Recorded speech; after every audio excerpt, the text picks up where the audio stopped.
How to add VidIQ extension to YouTube. First, open up Google Chrome. Look up to the top right corner of your browser window. You'll see 3 little dots stacked on top of each other. Click on them. After clicking those dots, you'll see a few options pop up. Hover your mouse over extensions. Click on Visit Chrome Web Store. This will take you to the place where you can add cool stuff to your browser. Look for the search bar up at the top right of the screen. Click on it and type in VidIQ.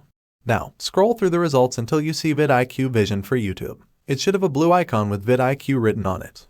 Click on the Add to Chrome button right beside the VidIQ extension name and icon. A little pop-up will appear asking if you're sure you want to add VidIQ. Click on Add Extension. Now a new tab will open up, asking you to sign up. Use your Google or Gmail account that you use for YouTube stuff. Once you've signed up, you might be redirected back to YouTube. Just follow any steps they give you. They're just making sure everything's set up right. Look up in the top right corner. If you see a new bar with VidIQ stuff on it, like numbers and graphs, then you did it. You've added VidIQ to YouTube. Thank you for watching. Don't forget to like, subscribe, and hit the notification bell for more tutorials like this. Happy YouTubing with VidIQ!